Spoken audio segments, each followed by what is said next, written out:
Olá pessoal, eu sou Paulo Ramos e hoje eu quero compartilhar com vocês uma história que aconteceu comigo que mexeu muito com a minha estrutura emocional, com a estrutura da minha família, que foi a perda de um ente querido, no caso, o meu avô. O meu avô foi meu pai de criação. Quando eu era ainda bebê, minha mãe e meu pai tiveram problemas, acabaram se separando e eu fiquei um período com meus avós, voltei a morar com meus pais por mais um curto período e depois voltei para casa dos meus avós e daí fiquei até os 16 anos de idade.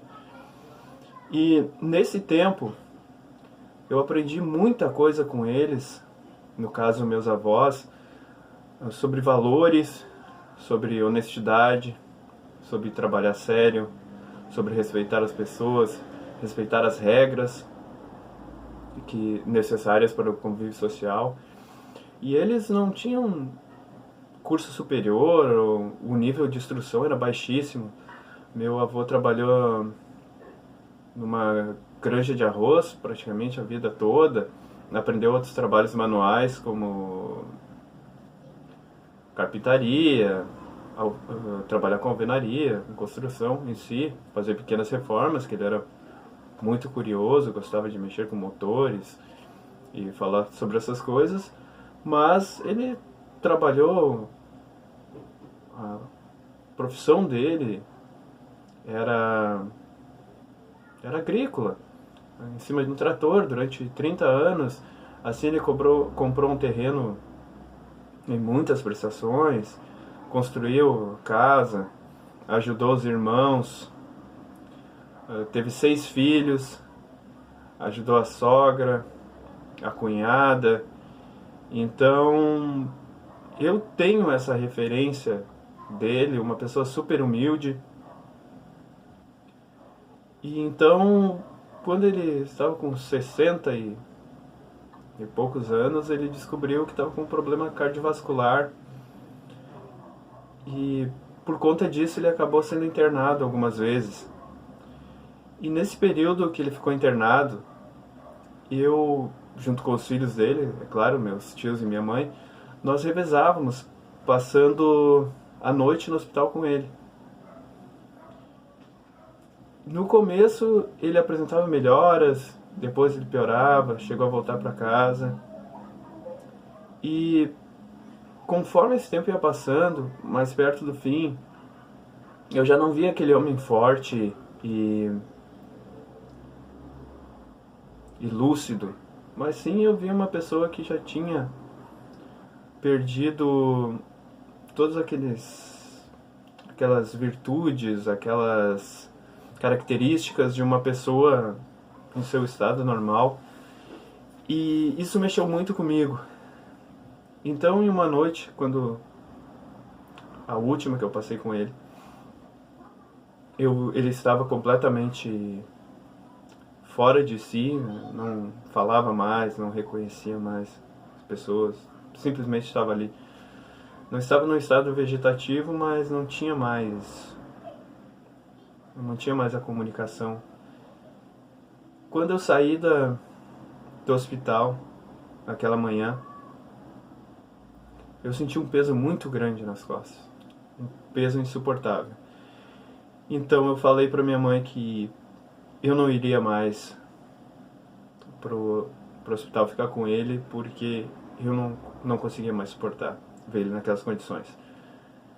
Não era aquela imagem que eu queria ficar dele. Ela entendeu. No começo me deu um remorso, mas antes mesmo de ser necessário eu ficar lá, porque nós revezávamos, né? Ele tinha 6 filhos, como eu já falei, tinha os netos também que eventualmente ficavam com ele, ainda tinha irmãos vivos. E no final de semana ele foi para a UTI, 1 ou 2 dias depois de eu ter essa conversa com a minha mãe, e veio a falecer. Quando ele faleceu, A princípio teve a tristeza, a fase de que você não acredita, depois você começa a aceitar o fato e entender que foi melhor para ele, que do jeito que estava não podia continuar. Você começa a pensar nos problemas além disso, né, que era cuidar da minha avó, que tinha ficado sozinha praticamente.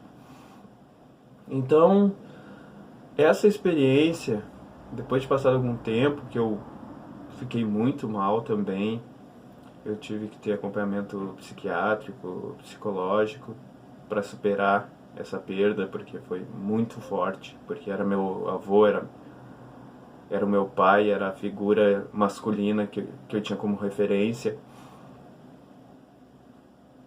Depois desse tempo, eu consegui processar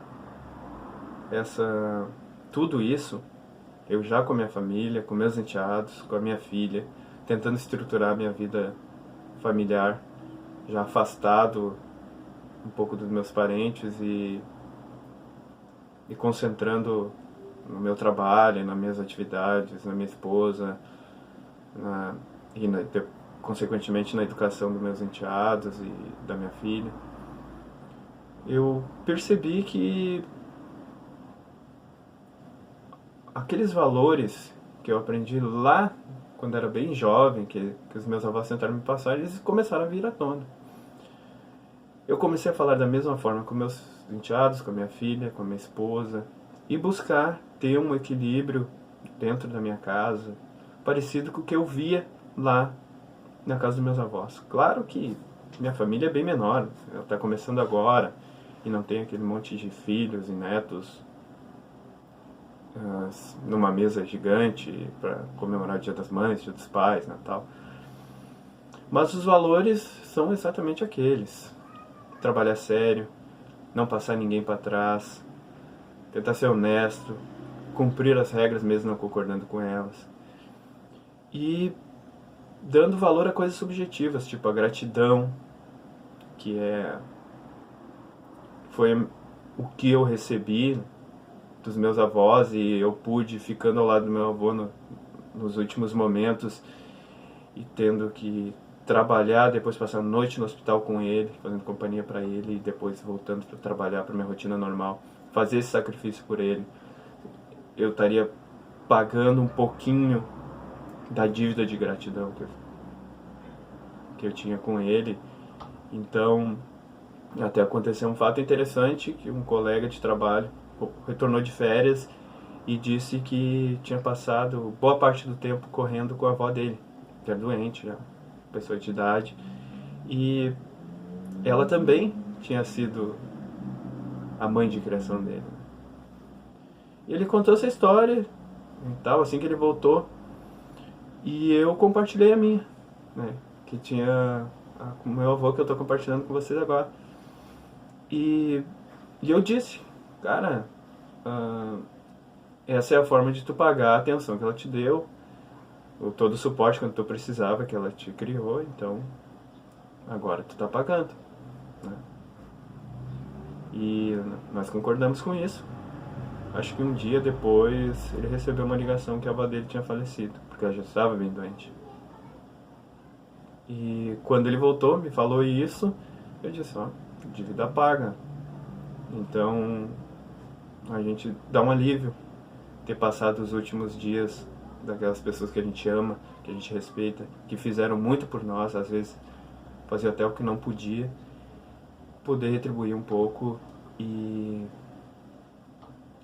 mais, acho que o mais justo a fazer é tentar seguir aquele exemplo que nos foi passado. Então, eu acho que honestidade, gratidão são valores que não tem preço. Vou deixar no link da descrição um texto falando a respeito disso, no blog do meu site, no blog do Google, e espero que vocês tenham gostado. Curtam, compartilhem, comentem e se inscrevam no canal. Até mais!